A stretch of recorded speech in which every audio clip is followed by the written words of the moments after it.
కొడుకు కోడలు దగ్గర తండ్రి ఉంటున్నాడు.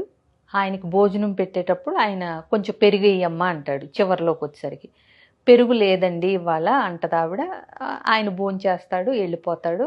ఈ లోపలే వ్యాపారం చూసుకుని భోజనానికి కొడుకు వస్తూ వస్తూ గడపలో ఉండగానే భార్య తన తండ్రికి పెరుగు లేదనటం వింటాడు.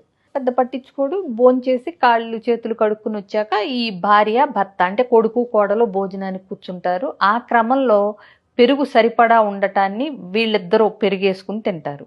ఈ అబ్బాయి కోడలు, భార్య భర్త. తిన్నప్పుడు కొడుక్కి మనసు బాగా చివుక్కుమంటుంది. ఎందుకంటే తండ్రి పడిన కష్టం ఏంటో, తండ్రి వ్యాపారాన్ని తనకు అప్పచెప్తే తను ఎంత మంచి స్థాయిలో ఉన్నాడో, ఇవాళ తను ఇలా ఉండటానికి తండ్రి చెమటోడ్చి కష్టపడి సంపాదించి ఎంత ప్రేమగా పెంచాడో తనకు తెలుసు.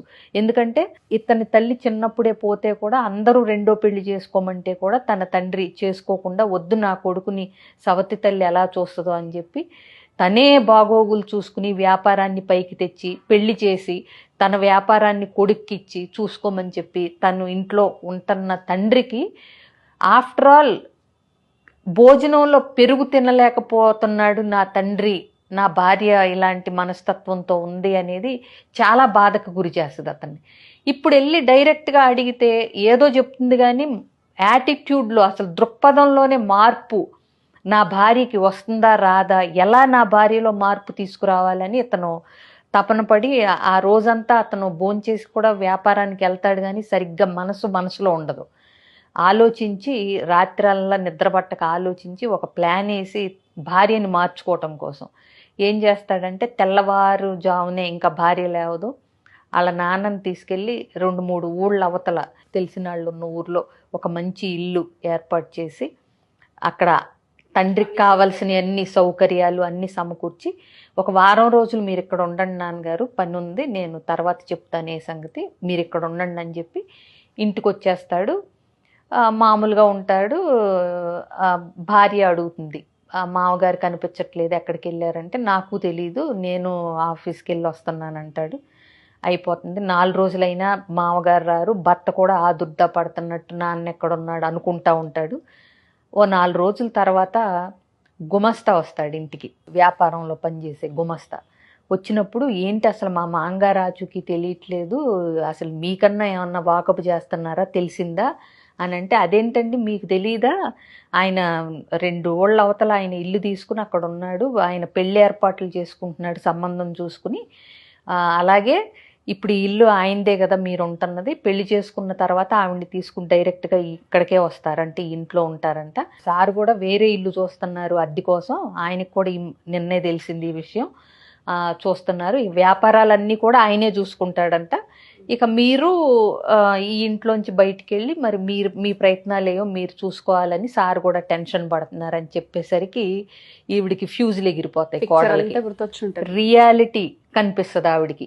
ఇప్పుడు అత్తగారి పెత్తనం, వ్యాపారం మామగారి చేతుల్లో ఉంటే వీళ్ళు మామగారిని అడిగి తీసుకోవాల్సిన పరిస్థితుల్లో ఉండటం, ఇవన్నీ కళ్ళకు కనపడి తను ఎంత అంటే చక్కగా ఉన్నదాన్ని ఎంత పాడు చేసుకుంది రిలేషన్షిప్. హాయిగా నేనే బాగా చూసుంటే ఆయనకి తోటే వచ్చేది కాదు కదా ఆలోచనే అని బుర్ర బాగా పనిచేసి గబగబా గుమస్తాన్ని తీసుకుని రా మా మాంగారు ఎక్కడున్నారో చూపించి నీకు తెలుసు అంటున్నావు కదా అని వెళ్ళి పొలోమంట కాళ్ళ మీద పడి నన్ను క్షమించండి మావయ్య గారు, నాకు అసలు నా స్థానం ఏంటో, నేను ఎంత బాగా బ్రతుకుతున్నానో ఇప్పుడు నాకు అర్థమైంది, మిమ్మల్ని ఎంత బాగా చూసుకోవాలో, నేను చేసిన తప్పులన్నీ క్షమించండి, ఇంటికి వచ్చేయండి నాతో పాటు అంటే ఈ లోపలే ఈ గుమస్తా ఒప్పందించడం వల్ల కొడుకు కూడా వచ్చి ఇంత కష్టపడి ఇంత సామ్రాజ్యాన్ని ఇచ్చి మనల్ని ఇంత సౌకర్యంగా ఉంచిన తండ్రికి నువ్వు పెరుగులేదు అని అనటమే ఈ కథ మొత్తానికి కారణమైంది. సో ఒక పెరుగు దగ్గర మొదలైంది, రేపు ఎక్కడి వరకు వెళ్తుందో, రేపు ఇంకా అవసరమైనప్పుడు ఇంకేం లేవంటావో, ఇంకెలా ట్రీట్ చేస్తావో, ఆయనకి ఇప్పుడంటే ఓపిక ఉంది, రేపు ఆయన ఓపిక అయిపోయినప్పుడు నేను లేనప్పుడు నువ్వు ఇంకా ఆయన ఎంత చులకనగా తీసి పారేస్తావో అనేది నీకు తెలియచెప్పటం కోసమే.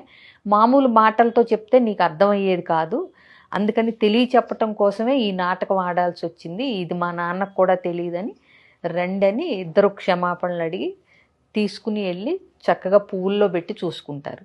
సో నేను అనేది ఏంటంటే కథ కాబట్టి బాగానే ఉంటుంది, కొడుకులు ప్లాన్లు వేస్తారు, చూపిస్తారు కథ వినటానికి.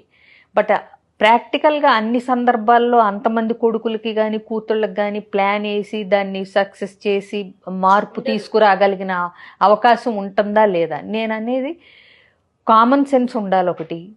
పెద్దల నుంచే మనం ఇవాళ ఈ స్థాయిలో ఉన్నామనే అది మర్చిపోయి బతికిన కోడల గురించి మనం మాట్లాడితే చాలా మంది ఉన్నారు. ఇంకొకటి, రేపు మనకు కూడా పెద్దరికం వస్తుందనే నిజాన్ని కూడా గుర్తుపెట్టుకోవాలి కదా. ప్లస్ మనం లా ఆఫ్ అట్రాక్షన్ మాట్లాడతాం, what goes around comes around, కర్మ గురించి మాట్లాడతాము, పిల్లలు మనం చేసేది చూస్తానే ఉంటారు, అవునా? అవును. సో ఇన్ని జరుగుతున్నప్పుడు నువ్వు ఇన్ని సౌకర్యాలుండి ఇంత అంటే డిజిటల్గా ఏంటి టెక్నాలజికల్గా నువ్వు అడ్వాన్స్ అవుతూ నువ్వు బేసిక్ థింగ్స్, పెద్దవాళ్ళని గౌరవించాలి, తల్లిదండ్రుల్ని బాగా చూసుకోవాలి అనే ఒక జీవన సూత్రం తెలుసుకోకుండా ఎంత టెక్నాలజీ అభివృద్ధి చెంది ఎన్ని లక్షల జీతం వచ్చే ఉద్యోగాలు చేసి ఉరుకులు పరుగులు పెట్టి ఏం సాధిస్తాం చివరికి?